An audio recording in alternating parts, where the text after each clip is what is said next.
Hello and welcome to food મંત્ર by Surabhi Vasa. આજે હું એવી એક વાનગી લઈને આવી છું કે જે અથાણા શીખી રહ્યા છે, એટલે કે જે વહુ દીકરી નવા નવા અથાણા શીખી રહ્યા છે. અથાણાથી છે ને ડર લાગતો હોય છે બધાને કે અથાણા તો ઘરે બનાવવા બહુ અઘરા છે, એટલે એ દાદી નાની અથવા તો મમ્મી બનાવે ને તો જ અથાણા સરસ બને. પણ આજે હું જે રીતનું અથાણું શીખવીશ એ તમે એકદમ ઇઝીલી ઘરે બનાવી શકશો. એમાં ક્યાંય ધ્યાન રાખવાની જરૂર નથી. બસ ખાલી તમારે વિચાર કરવાનો છે કે આ અથાણું મારે ઘરે બનાવવું છે અને તમે બનાવી લેશો. અને એ છે વઘાર્યું. અને આ અથાણું તમે 12 મહિના માટે સ્ટોર પણ કરી શકો છો. એકદમ ઇઝી રીત છે અને એકદમ ટેસ્ટી છે. હા, નાની નાની વાતનું ધ્યાન રાખવાનું છે જે મેં તમને જણાવી છે. તો બસ આ નાની ટિપ્સને ફોલો કરશો ને એટલે તમારું અથાણું એકદમ પરફેક્ટ તૈયાર થશે અને 12 મહિના સુધી સરસ સચવાયેલું રહેશે. તો હવે આ અથાણું બનાવવાની શરૂઆત કરી દઈએ. વઘાર્યું બનાવવા માટે સૌથી પહેલા કેરીને છોલી લેવાની છે અને એને ટુકડા કરી લેવાના છે. અત્યારે મેં તોતાપુરી કેરી લીધેલી છે. વઘાર્યું એક એવું અથાણું છે કે જે શરૂઆતમાં બનતું હોય, જ્યારે કેરીની શરૂઆત થાય ને, કાચી કેરીની શરૂઆત થાય એટલે વઘાર્યું બની જતું હોય છે. અને વઘાર્યું હંમેશા આમ તો 12 મહિના સુધી ટકી શકે છે આ અથાણું, પણ 12 મહિના ખાવા માટે આપણે હંમેશા ગોળ કેરી છે, ખાટું અથાણું છે, એટલે કે ગળ્યું અથાણું, ખાટું અથાણું અને છુંદો, આ ત્રણેયને સૌથી વધારે પ્રેફરન્સ આપતા હોઈએ છીએ. અને પછી આ વઘાર્યું એવું છે કે એ પણ લાંબો ટાઈમ ટકી શકે. એટલે જે લોકો અથાણું શીખવા માંગતા હોય ને, કે જે અથાણું પહેલી વખત બનાવી રહ્યા છે, કેવું બનશે કે નહીં બને, બરાબર થશે કે નહીં, એના માટે આ વઘાર્યું એ બેસ્ટ એક અથાણું છે. એકદમ ઝડપથી તૈયાર થઈ જાય છે, કોઈ વાતની ધ્યાન રાખવાની જરૂર નથી અને બહુ જ ટેસ્ટી તૈયાર થાય છે. તો સૌથી પહેલાં આપણે આવી રીતે કેરીને છોલી લેવાની છે અને છોલીને એના ટુકડા કરી લેવાના છે. પૂરેપૂરી કેરીને આપણે છોલી લઈશું. ને આમાં તમે તોતાપુરી કેરી લઈ શકો છો, દેશી કેરી લઈ શકો છો, રાજાપુરી કેરી પણ લઈ શકો છો. અત્યારે મેં તોતાપુરી કેરી લીધેલી છે. અત્યારે તોતાપુરી કેરી બહુ જ સરસ આવી રહી છે. રાજાપુરી કેરીની પણ હવે શરૂઆત થઈ ગઈ છે, એટલે તમે રાજાપુરી કેરી પણ લઈ શકો છો. અને આ અથાણું ખાટું ને ગળ્યું, એટલે કે ખાટું ને મીઠું બને છે, એટલે બહુ જ સરસ લાગે છે, બધાને બહુ જ પસંદ આવે છે. કેરીને સરસ રીતે છોલી લેવાની છે. છોલી અને એના નાના નાના ટુકડા કરવાના છે. બહુ મોટા ટુકડા આપણે નહીં કરીએ. બહુ મોટા ટુકડા કરશું તો એને ખાવાની મજા નહીં આવે, એટલા માટે આપણે એના નાના નાના ટુકડા કરી લઈશું.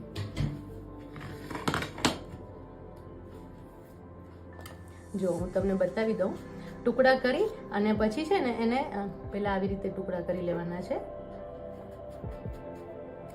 મોટો એક ટુકડો કરીશું અને પછી એના નાના ટુકડા કરીશું. આ હવે ગોટલો બંધાવવાની શરૂઆત થઈ જતી હોય છે, એટલે આની અંદર ગોટલો હોય છે, એટલે એવી રીતે ટુકડા કરતા થોડો ટાઈમ લાગે છે. અને હંમેશા જ્યારે તમે કેરી બનાવો ને ત્યારે ગોટલાના ભાગથી બહુ ઘસીને નથી લેવાનું, નહીં તો શું થશે કે બહુ તમે ઘસશો ને તો એનો જે ભાગ આવશે ને એમ છોતનો ભાગ આવશે અને તમારું અથાણું સરસ તૈયાર નહીં થાય. જો આવી રીતે આપણે ટુકડા કરી લઈશું. બસ જો આટલી સાઈઝના ટુકડા કરી લેવાના છે અને બધા ટુકડા આપણે આ રીતે તૈયાર કરી લેવાના છે. જો કેરીના ટુકડા થઈ ગયા છે. હવે આ કેરીના ટુકડાને આપણે બાઉલમાં લઈ લઈશું.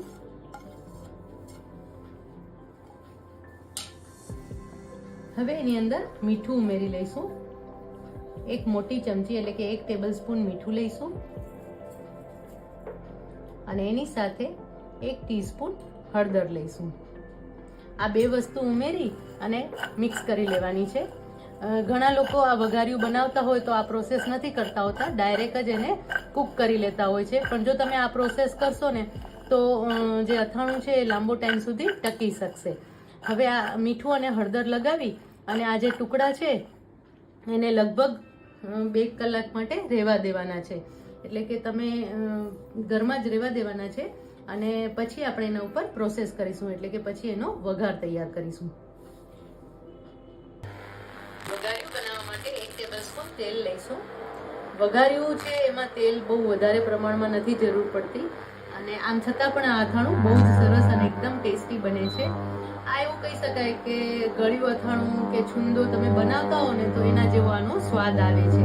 આમ પણ છતાં પણ એ બધા કરતાં અલગ પણ લાગે છે. હવે એની અંદર આપણે 1 ટીસ્પૂન રાઈ ઉમેરી લઈશું.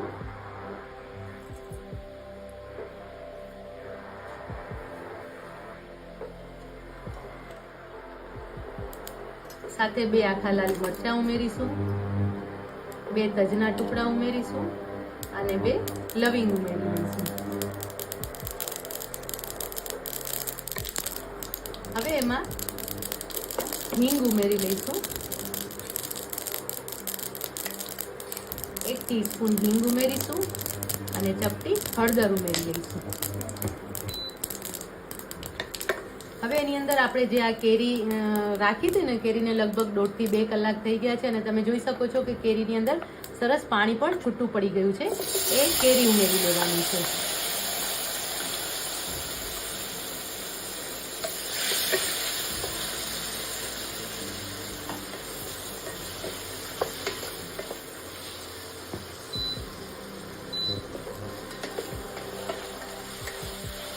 એકાદ મિનિટ માટે આ રીતે હલાવી લેવાની છે કેરીને. જરાક સોફ્ટ થાય ત્યાં સુધી એને આવી રીતે હલાવતા રહેવાનું છે. અને આ જે કેરી છે એ અત્યારે આપણે તોતાપુરી કેરી લીધેલી છે. તમે રાજાપુરી કેરી પણ લઈ શકો છો. પાણી નિતારી નથી લેવાનું, પાણી સાથે જ આપણે વઘારી લેવાની છે કેરીને. બહુ વધારે સોફ્ટ ન થવી જોઈએ, થોડી સોફ્ટ થાય ને ત્યાં સુધી આપણે એને કૂક કરીશું અને મીડિયમ ફ્લેમ પર કૂક કરવાનું છે. જો ને કેરી હંમેશા જ્યારે તમે કોઈ પણ અથાણું બનાવતા હો ને ત્યારે કેરી એકદમ કાચી લેવાની છે. થોડી પાકી ગઈ હોય અથવા પીળી પડી ગઈ હોય એવી કેરી પસંદ નથી કરવાની. તો એ અથાણું છે 12 મહિના સુધી ટકશે પણ નહીં અને બગડી જવાના ચાન્સીસ રહેશે. જો કેરી હવે થોડી થોડી સોફ્ટ થવા લાગી છે. હવે એની અંદર આપણે ખાંડ ઉમેરીશું. અત્યારે મેં 250 ગ્રામ કેરી લીધી છે અને એની સામે 250 ગ્રામ તમે ખાંડ અને ગોળ બંને મિક્સમાં પણ લઈ શકો છો, અથવા તો 250 ગ્રામ ફક્ત ખાંડ પણ લઈ શકો છો અથવા 250 ગ્રામ ફક્ત ગોળ પણ લઈ શકો છો. અત્યારે આપણે ગોળ અને ખાંડ બંનેનું મિશ્રણ લઈ રહ્યા છીએ, એટલે કે અત્યારે હું 125 ગ્રામ ખાંડ લઉં છું અને એની સામે 125 ગ્રામ ગોળ લઈશ. પણ હવે આ ખાંડને પહેલાં ઓગળવા દેવાની છે અને પછી એની અંદર આપણે ગોળ ઉમેરીશું. તો ખાંડને થોડી ઓગળવા દઈશું અને ખાંડનો રસો થાય અને ચાસણી રસો થાય ત્યાં સુધી આપણે એને હલાવતા રહીશું. તજ લવિંગની એટલી સરસ સુગંધ આવે છે ને આની અંદર. જો ધીમે ધીમે ખાંડ ઓગળવા લાગી છે અને એનો રસો થવા લાગ્યો છે. સરસ રીતે મિક્સ કરતા રહેવાનું છે.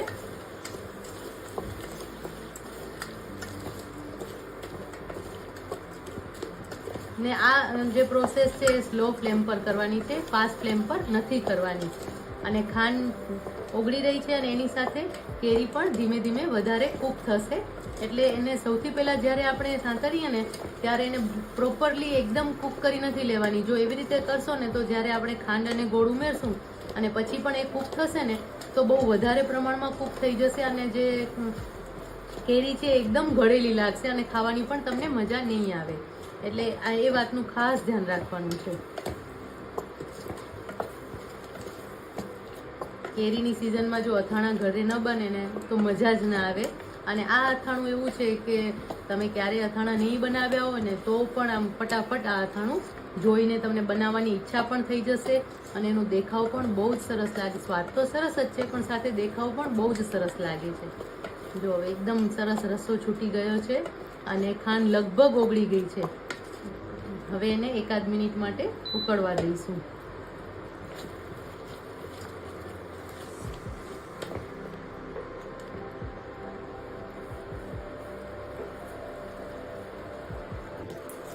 જો સરસ રસો થઈ ગયો છે અને આ જે ચાસણી છે ને એ પણ એક તારની ચાસણી તૈયાર થઈ ગઈ છે.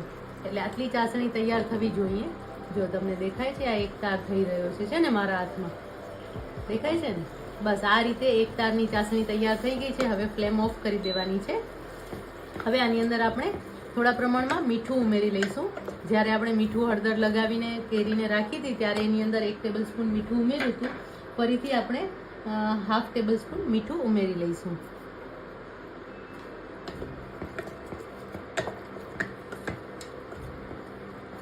અને હવે એમાં ગોળ ઉમેરી લઈશું.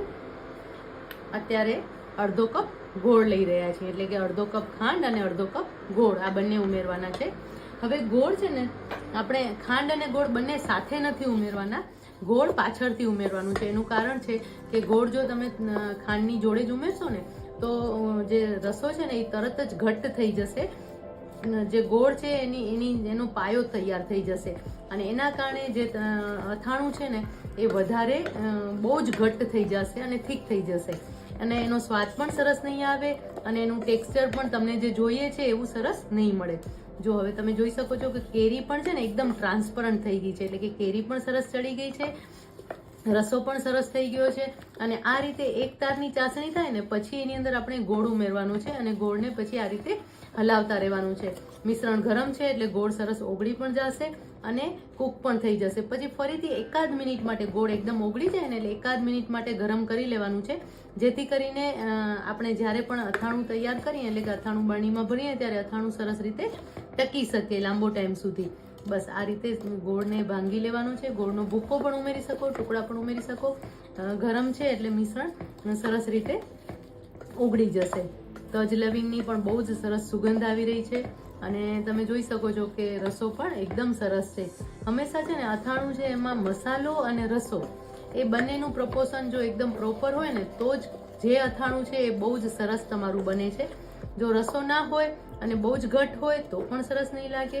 એટલે તમે જે મસાલો તૈયાર કરો છો એ કેટલું ઉમેરો છો એ પણ ખૂબ જ અગત્યનું છે. એની અંદર આપણે એવું થાય કે આપણે મસાલો બહુ વધારે ભાવે છે તો આપણે મસાલો વધારે ઉમેરીએ તો એમ કરવાથી શું થાય છે કે રસો એકદમ ઘટ થઈ જશે અને અથાણું તમારું એકદમ ઘટ લાગશે. એટલે કેરી અને મસાલાનું પ્રપોર્શન પણ પ્રોપર હોવું ખૂબ જ જરૂરી છે. જો ગોળ લગભગ ઓગળી ગયો છે અને ફરીથી આપણે 1 મિનિટ માટે ફ્લેમને ઓન કરી લઈશું, જેથી કરીને જે ગોળ છે એ સરસ રીતે મિક્સ થઈ જાય ખાંડ સાથે અને આપણા જે કેરીનું મિશ્રણ છે એની સાથે એકદમ સરસ રીતે મિક્સ થઈ જાય.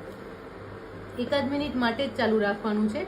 જો વધારે વાર ચાલુ રાખશો ને તો શું થશે ખબર છે કે જે ગોળ છે એનો પણ પાયો બનશે અને ખાંડ છે એની વધારે ચાસણી ઘટ થશે. એટલે અત્યારે તમને આ જે મિશ્રણ છે લસલસતું લાગે છે પણ થોડી વાર પછી નીચે એની અંદર ખાંડ જામી જશે અને એના કારણે અથાણું સરસ તૈયાર નહીં થાય જ્યારે ઠંડુ પડશે ને ત્યારે. હવે આ મિશ્રણ સરસ તૈયાર થઈ ગયું છે. આ મિશ્રણ થોડું ઠંડુ થાય ને પછી એની અંદર આપણે લાલ મરચું પાવડર ઉમેરીશું, જેના કારણે એનો કલર બહુ જ સરસ આવશે. હવે આ મિશ્રણ ઠંડુ પડી ગયું છે. આની અંદર આપણે મરચું પાવડર ઉમેરી લઈશું. 1.5 ટેબલસ્પૂન મરચું પાવડર ઉમેરી લઈશું અને મિક્સ કરી લઈશું. જો રસો પણ સરસ છે અને કલર પણ બહુ જ સરસ દેખાઈ રહ્યો છે. તમે છુંદો બનાવો ને એવું જ લાગે છે પણ આમાં કેરીના ટુકડા હોય છે, છીણ નથી હોતું. બસ આ રીતે સરસ રીતે મિક્સ કરી લેવાનું છે અને હજી પણ એનો સ્વાદ વધારે સરસ થશે. એકાદ દિવસ રહેશે ને પછી એનો સ્વાદ બહુ જ વધારે સરસ લાગશે અને આ રસા સાથે તમને રોટલી ખાવાની પણ બહુ જ મજા આવશે. મસ્ત મજાનું અથાણું તૈયાર થઈ ગયું છે. હવે આપણે એને સર્વ કરી લઈએ. વઘાર્યું તૈયાર છે, આપણે એને સર્વ કરી લઈએ. એટલું સરસ દેખાઈ રહ્યું છે, એકદમ રસાદાર છે અને બહુ જ ટેસ્ટી લાગે છે. તમે ચોક્કસથી એકવાર બનાવજો અને આ અથાણું તમે 12 મહિના સુધી સાચવી શકો છો. બહુ જ સરસ લાગશે. જુઓ કેટલું રસાદાર છે ને, અને રોટલી સાથે ખાવામાં પણ બહુ જ મજા આવી જશે તમને. તો તૈયાર છે મસ્ત મજાનું વઘાર્યું. આ વઘાર્યું તમે લાંબો ટાઈમ સુધી સ્ટોર કરી શકો છો અને હા, મેં કહ્યું એ પ્રમાણે નાની નાની વાતનું ધ્યાન રાખશો ને તો વઘાર્યું બહુ જ સરસ તૈયાર થશે. તો બસ આવી જ નવી વાનગીઓ સાથે વાતો સાથે ફરી મળતા રહીશું. ત્યાં સુધી બાય બાય.